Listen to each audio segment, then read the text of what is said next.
What did you make Thank you. of the government's response to this report?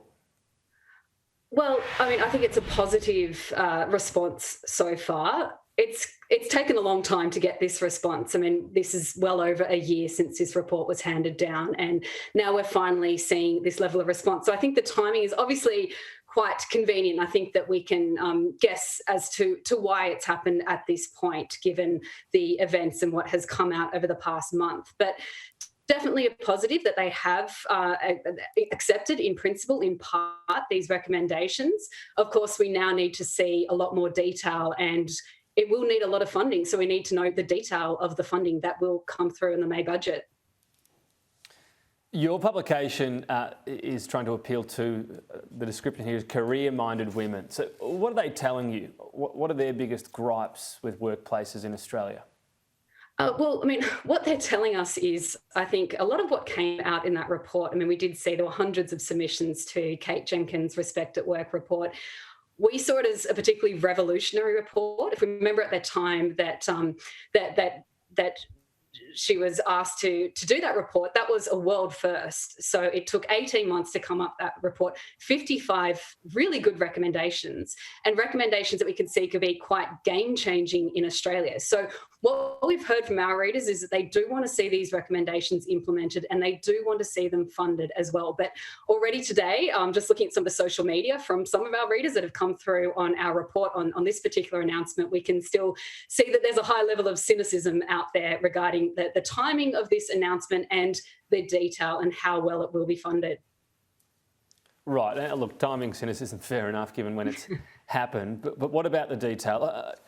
We wouldn't obviously use names, but can you give us some examples of, again, common complaints? What's happening to women, according to your readers, that they want out of the workplace?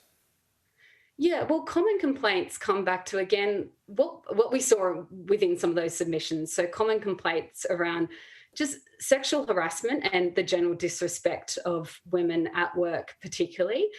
So I'm trying to put this in the context of sexual harassment because it can lead to obviously various other things and issues that are going on. But given in this context, just we're the point where, in certain industries, particularly in large employers, there's been a lot of work done to prevent this from happening. But if we go into smaller employers, if we go into smaller organisations, into small businesses where they don't have the level of HR and the level of training and sophistication that some of these bigger employers have, that's where we're seeing a lot of women particularly facing this. So again, just to see some of these recommendations, like I said in this report that was really, truly excellent from Kate Jenkins, to see that we're now at a pivotal point to see some of those implemented, I think that will be game-changing, particularly for those women working in those smaller organisations.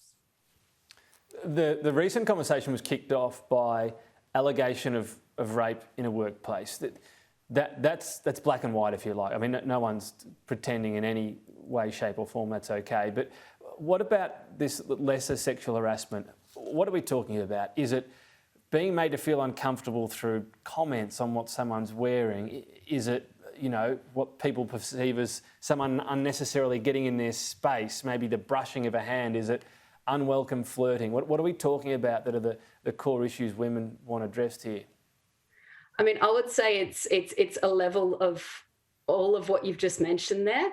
The key thing is how it actually makes that particular woman feel, and how she's able to possibly put up a complaint, to go forward and feel comfortable in being able to say something about that. I think that is the key issue, that anyone who experiences in the workplace can feel that they can go and tell someone about it, that they can issue a complaint, and that they can do so without feeling like they're going to lose their job or like they're going to lose their career or something else.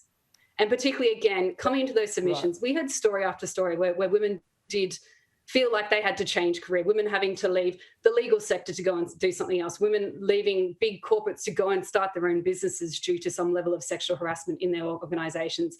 We also saw the issue of non-disclosure agreements as well, where women are unable to share anything about their story or what occurred to them because they have been forced into signing those agreements also. Setting the parameters there, this is going to be quite interesting, isn't it? If the greater society feels like even asking for someone's number. And I should note, men in this report as well. I think it's 26% of men felt sexually harassed in recent times and 39% of women. If it's that minor offence that gets someone sacked, you might get the community pushing back against it. Is it important to sort of codify levels of sexual harassment, for want of a better description?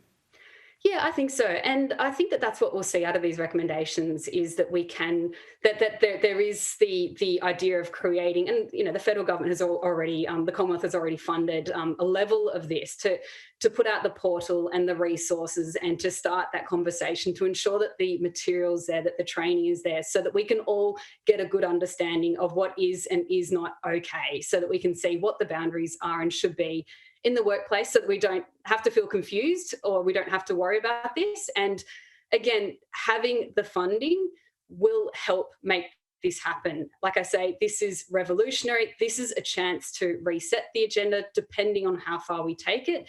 We have the opportunity now to do so with the Morrison government saying yes in principle to all 55 of these recommendations.